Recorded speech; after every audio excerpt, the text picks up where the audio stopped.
E se você já ouviu falar sobre o VGHF11, aquele fundo ali que está custando na casa dos seus R$ 9, você precisa assistir esse vídeo, porque a sua independência financeira corre um risco. Se você não sabe nada dessas informações que eu vou estar apresentando para vocês, você tem dois grandes problemas e já tem uma solução. O primeiro deles é que você estava correndo um risco gigantesco que você não sabia, e esse é o maior problema que o investidor pode se ter. E o segundo é que você já está tendo a solução basicamente, tá? Porque eu já vou mostrar algumas informações super importantes do VGHF11 e que pode salvar a sua vida nos investimentos. E o segundo ponto é que eu tenho que te dar um puxão de orelha que você precisa ler sempre o relatório gerencial de um fundo que você for estar comprando. E não é somente no VGHF, é para todos os fundos. Só que vamos lá, com muita calma nesta hora. Primeiramente, se você gosta de fundo imobiliário, gosta de ações, gosta de colocar o seu dinheiro sempre para trabalhar para você, você precisa se inscrever neste canal, porque nós estamos juntos nessa caminhada. E agora vamos deixar de enrolação e vamos começar com este vídeo. E é claro que para a gente começar este vídeo, a gente vai estar dando uma olhada no seu preço. E o que isso acontece? O VGHF11 ele é aquele fundo negociado na casa dos seus R$ 10. Então ele sempre vai estar sendo negociado ali 9 e pouco, 9 e pouquinho, porque é algo próximo do seu valor patrimonial. Então quando a gente abre o histórico aqui do VGHF11, você de primeira pode estar olhando aquele que ele tem uma queda de mais de 10%. De quase 10%. Só que o que acontece? Ele tem o seu valor patrimonial na casa dos seus 9 e pouquinho. Só que em vários momentos ele já foi negociado acima de R$ 10. Então o que acaba acontecendo?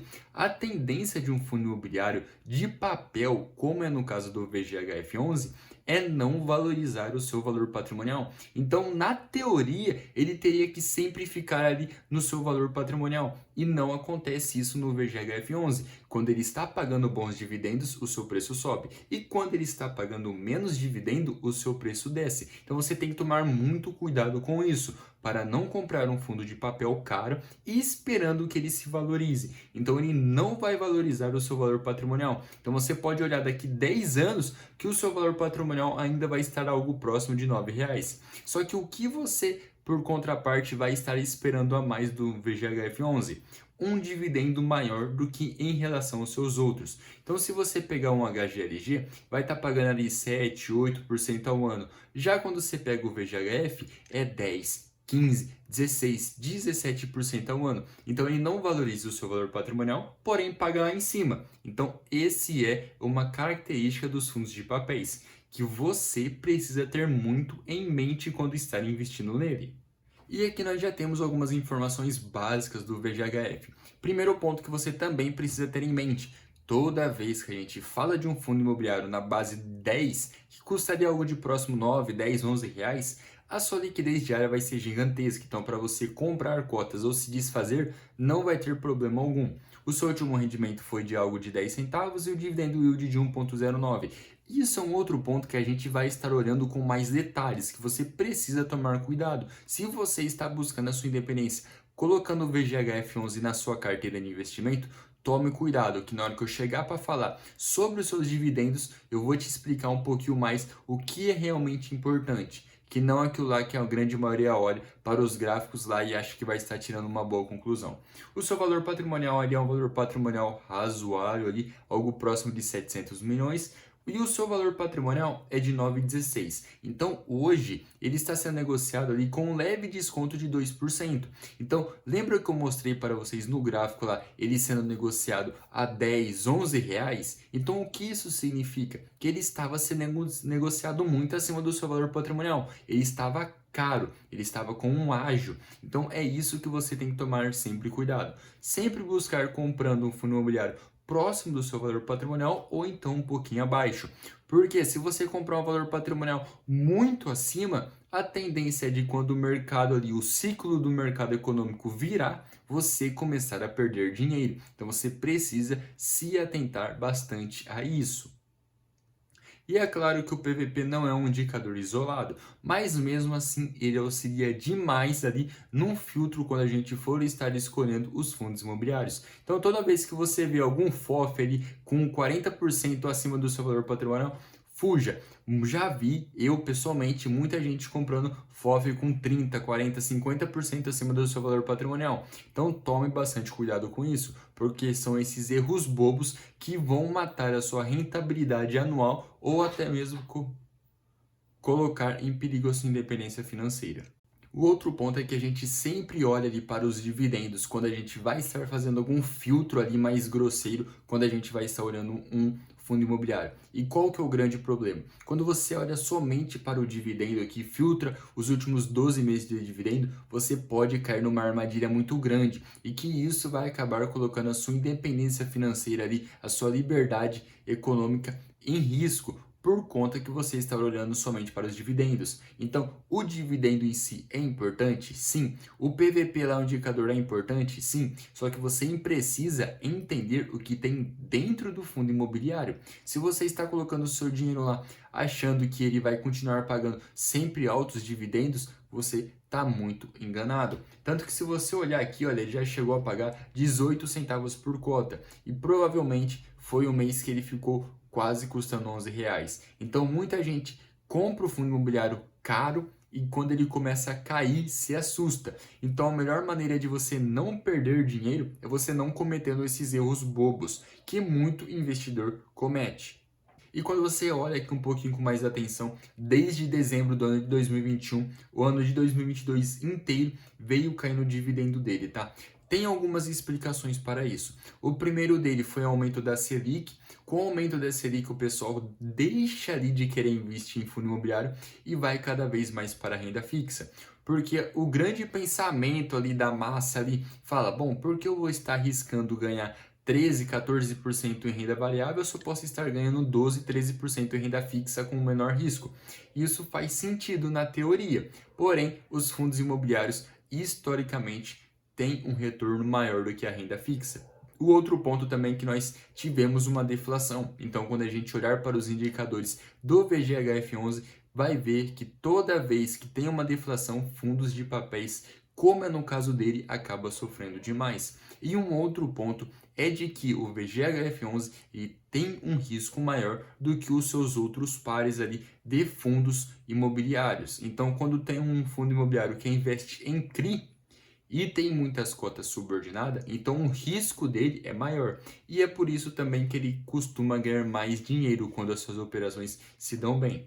Mas muita calma nessa hora, tá? Eu vou mostrar todas essas informações no relatório gerencial dele. Então, não vai ser a minha fala, vai ser a própria informação no relatório gerencial dele.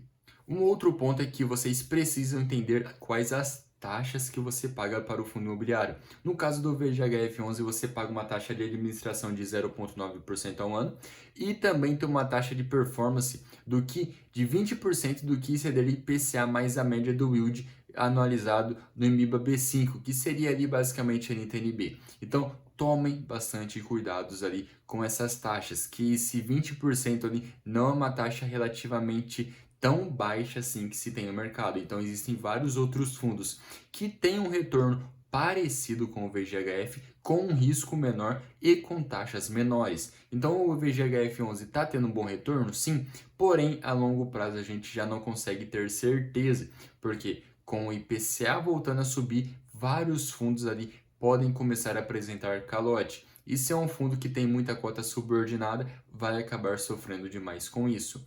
Só que tudo é uma questão de controle de risco. Então, se você tem uma carteira um pouco mais conservadora e coloca o VGHF11 lá, então isso pode acabar fazendo ali um time muito forte para você conseguir atingir os seus objetivos financeiros. Então, é isso que você tem que estar buscando. Não somente um fundo campeão, mas uma carteira campeã, que a longo prazo vai te transformar ali os seus dividendos em cada vez mais dinheiro para a sua independência financeira daqui 10, 15, 20 anos, ou sei lá qual é o seu objetivo financeiro. E eu não vou comentar inteiro o relatório gerencial do VGHF11, eu vou comentar somente algumas partes mais importantes, tá? A primeira parte é a sua alocação por ativo, tá? Você vê que 62% é alocados em CRIs, só que ele não tem somente CRIs, ele também tem ação, tem FDIC, tem FIIs, tem um pouco de caixa. Então o VGHF é um fundo ali que tem um risco realmente maior do que os outros. Então quando você olha ali para a sua alocação, você já sabe disso. E que também ele deixa isso bem claro na sua estratégia, de que é um fundo que vai buscar um retorno acima da média. E ele está tendo esse retorno acima da média? Sim, só que não tem como a gente saber no futuro. Então, tudo depende do nível de risco que você, investidor, está buscando correr. E a alocação por indexadores de CRIs. A maior parte dele está por CDI, depois IPCA, IPCA apenas variação positiva e IPCA com variação com compensação. Então, o que você já consegue tirar de conclusão rápido? Se o CDI subir, o VGHF11 vai acabar se beneficiando. Se o IPCA subir também, o VGHF11 acaba se beneficiando. Então, se o IPCA começar a cair aqui no Brasil, o CDI começar a cair, o VGHF11 vai começar a pagar menos dividendo. Então isso é algo natural. Então se daqui a algum tempo a gente vê que a economia aqui no Brasil melhorou e que a Selic começou a baixar, os juros começaram a baixar, se prepare que os dividendos do VGHF11 vão acabar caindo. Isso vai ser um movimento natural que você, que já é cotista ou está pensando em comprar cotas deles, pode ter. Agora, se você não está tão otimista com o Brasil, acha que ele pode até mesmo piorar ali a sua questão econômica, provavelmente os dividendos do VGHF11 nessa situação aumentaria. E também aqui tem a sua alocação por estratégia, tá? Que tem essa maior parte aqui de 77% de renda, que seriam ali os FIIs, o CRIs e o FDIC. Então, essa parte de renda é o que dá um retorno mensal para eles. Porém, ele também tem essa parte aqui de valor, que é de quase 23% do fundo. O que isso significa? Ele tem ali outras coisas ali que seriam ali, na teoria, para um retorno maior, só que não recorrente. Então, por exemplo, ele tem ações. A ação vai dar um retorno maior? Sim, mas a longo prazo. Ele tem alguns ali FIIs que eles não estão performando, não estão pagando dividendo. Só que o VGHF11 acredita que no futuro eles vão pagar mais dividendos. Então, é um fundo ali que tem uma estratégia que a gente não está tão acostumada. Agora, se vale a pena ou não, vai depender muito se você confia no gestor e está disposto a ir com o fundo a longo prazo, porque é a longo prazo que você vai conseguir retornos excelentes. Então, vamos encerrando esse vídeo por aqui para ele não ficar muito longo. Então, espero que vocês tenham gostado desse vídeo e comenta aqui pra gente se vocês têm cotas do VGHF11 ou não.